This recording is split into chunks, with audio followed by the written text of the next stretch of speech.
चालाक लोमड़ी की कहानी। पंचतंत्र की कहानी। एक जंगल में गधा, लोमड़ी और शेर के बीच अच्छी दोस्ती हो गई।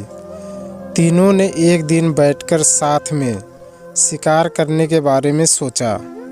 कुछ देर बाद सबने मिलकर तय किया कि शिकार करने के बाद उस पर तीनों का बराबर हक होगा।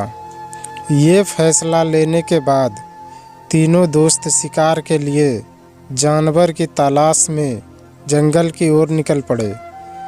कुछ ही दूरी पर उन तीनों को जंगल में हिरन दिखा।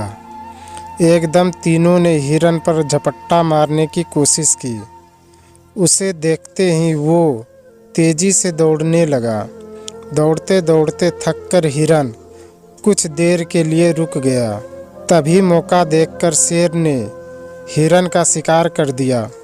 गधा, लोमड़ी और शेर तीनों काफ़ी खुश हो गए।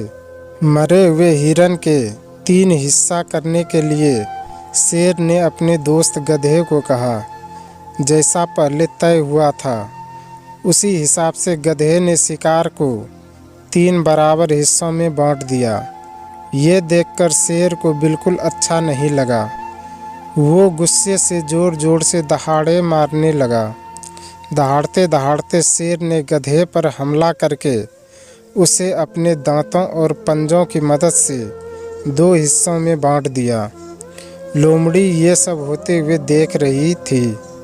तभी शेर ने एकदम से लोमड़ी को कहा, चलो दोस्त, अब तुम इस शिकार का अपना हिस्सा ले लो। लोमड़ी चालाक और समझदार दोनों ही थी। उसने बड़ी ही अक्लमंदी के साथ हिरन के शिकार का 3/4 हिस्सा शेर को दे दिया और खुद के लिए 1/4 हिस्से ही बचाया। इस तरह हुए शिकार के हिस्से से शेर काफ़ी खुश हो गया।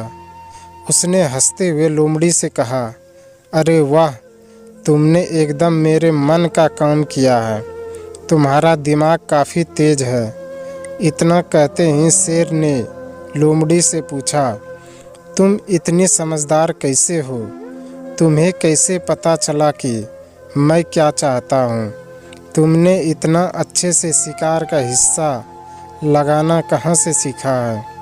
शेर के सवालों का जवाब देते हुए लोमड़ी बोली, आप जंगल के राजा हैं और आपको कैसे हिस्सा लगाना है ये समझना मुश्किल नहीं है। साथ ही मैंने उस गधे की हालत भी देख ली थी।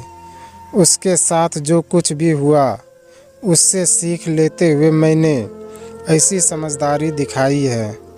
जवाब सुनकर शेर काफ़ी खुश हुआ। उसने कहा कि तुम सच में बुद्धिमान हो।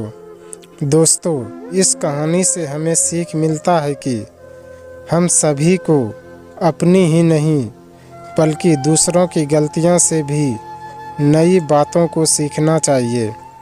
इससे हम वही गलती करने से और उसके नकारात्मक परिणामों से बच सकते हैं। आपको ये कहानी कैसी लगी आप हमें कमेंट के माध्यम से ज़रूर बताएं। धन्यवाद।